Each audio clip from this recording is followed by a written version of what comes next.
Hello there, my name's Faye and today I'm going to be your English tutor for some Key Stage 3 English revision. And today we're going to be looking at how to analyse a poem. So in school you might have been a bit fed up of analysing poetry, or it might be confusing, and you might be a little bit like this guy here who's got his head in his hands. He's not reading the book, he's not interested, he's looking at the floor, looking out towards the trees outside, and you might identify with this a little bit. But today I'm going to show you some easy steps to make poetry reading fun and simple, and that's exactly what reading poetry should be. It should be fun. So first of all, some of the things we can do when analysing a poem. The first thing we really need to look at is just simply to read it. So when we're reading the poem, that means we could be reading it out loud, and that can really highlight some of the rhyme scheme going on, and we might be wanting to read this poem a few times to actually get the meaning across to us. Another thing for us to be looking at is the title. So the title of the poem, now this just basically is a clue as to what the poem is about.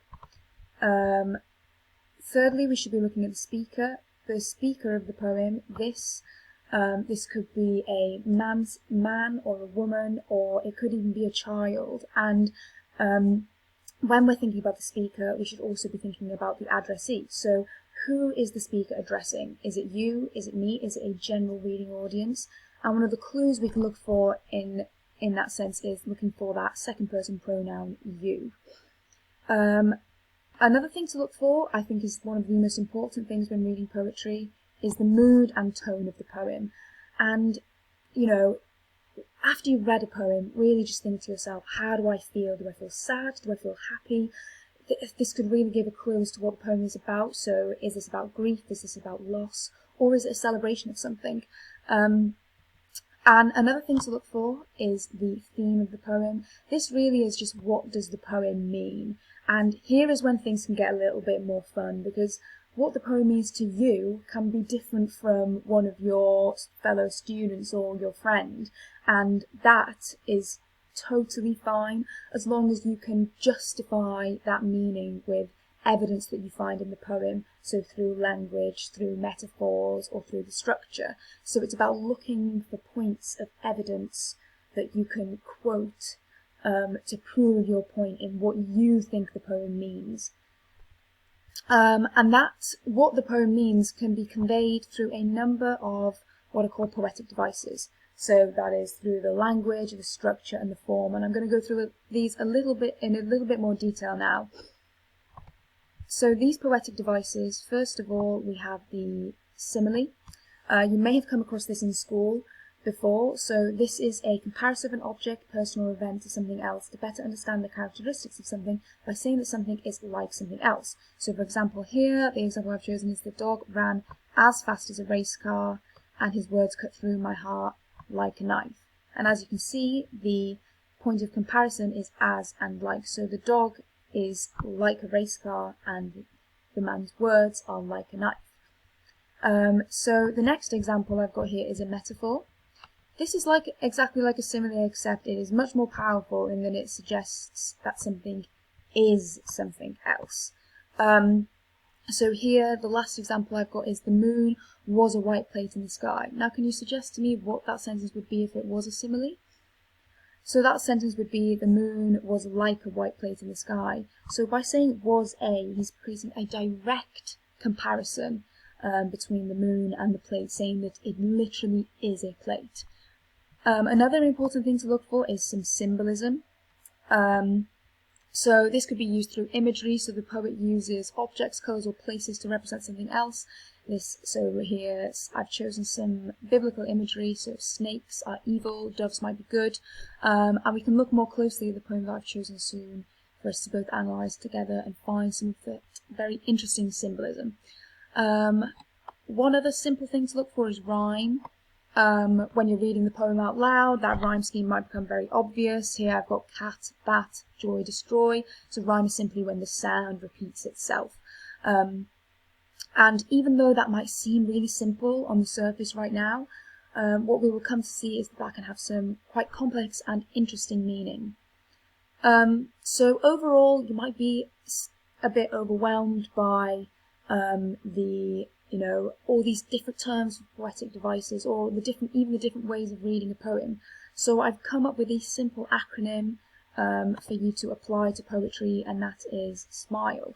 So poetry should be, first of all, really fun, and it should make you smile, it should make you happy. I mean, it can also make you sad if it's a sad poem, and that's fine. But yeah, it's okay to feel intimidated by it, and once we get past that, we can start to really enjoy and explore what is it that makes poetry difficult, what is it that makes it exciting. And in this acronym, so here, SMILE, so we've got simple things for you to remember in these points when analysing a poem. So the first one is structure. So as I said before, structure, this can be the form. So I'll write down the points here. So it can be form. It can also be perhaps the rhyme scheme. So they're things to look for in the structure. Just the way the poem is set out on the page, maybe how it looks. So the second point here, meaning. So that's going back to that really important thing, mood and tone. How does that poem make you feel? Are you happy? Are you sad? And what is the overall theme? What's going on? What's going on here? What is the poet trying to say? Usually, the meaning is could be something about that the poet is trying to say about the world or about life in general, and he's trying to make a larger point. So the next thing to look for, imagery. Oopsies. Is the imagery. Now, when we're talking about imagery, this is just the images that are going on in the poem, and an easy way of describing this is also symbolism. So, that what I was talking about, could be the snake imagery or the doves. These are just examples. These won't be in every poem, and they'll be different in each poem. So the next thing is the language. So this is going back to the points like metaphors that we were looking at before. How is that poet using the language? How what are their use of adjectives? How powerful are they, and how are they making you feel as the reader? So last but not least is the effect. So when we're making a point about a poem, it is handy to not only look at that poem closely, but also to look at what is the overall effect.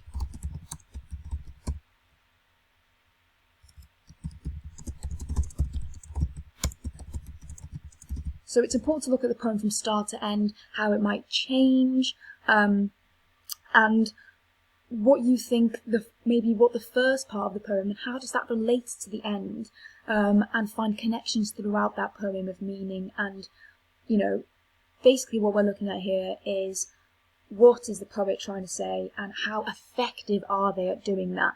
Are you convinced by what they're saying?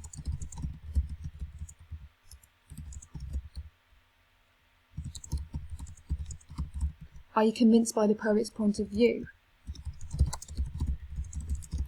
Do you believe the poet? Do you agree with the poet? Just because someone's written a poem, it doesn't mean you have to immediately believe everything that they're saying in it. You as the reader can be like, actually, I disagree with this. I disagree with what they're saying. And that's where things can be really interesting, and this is where things can be really fun. It's okay to have a different opinion from the poet. So now I've chosen an example for us to look at, and the poem is called The Schoolboy, and it's by William Blake. Oops, just get rid of that.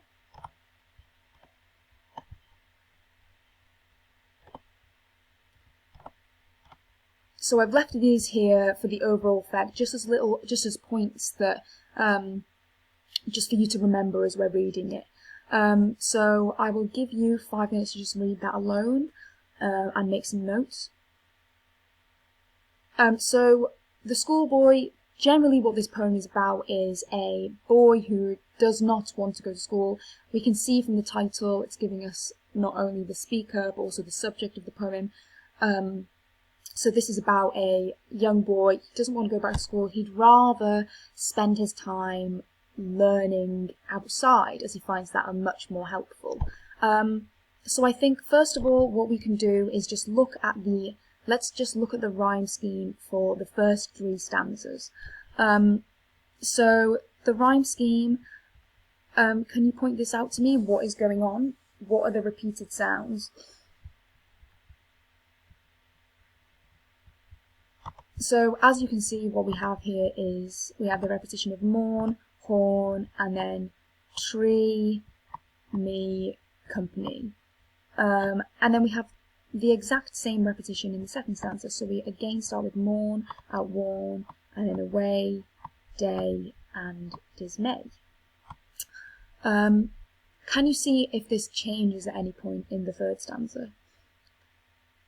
Yes, so it changes. It starts with sit instead. And whenever there is a change in the rhyme scheme, that usually indicates to the reader that something is going on, the poet feels differently about something, and yeah, there's some kind of change, there's some different driving force going on here. And just as a clue, you know, it starts off quite as a happy poem, he's outside enjoying nature, and then suddenly the poet is forced back into school, and he doesn't like this. So we ran out of time here, but what I would like to do as homework is for you to analyse the last 3 stanzas here and think about these things. So the overall effect, look at how the poem is changing for this time, use this acronym that we've looked at, the SMILE acronym, to look at the structure, meaning, imagery, language and effect, and write some notes on these stanzas, and then we can discuss them together. So I'm not asking for you to write an essay, just for you to write a rough notes, and we can discuss them in the next lesson. Thank you.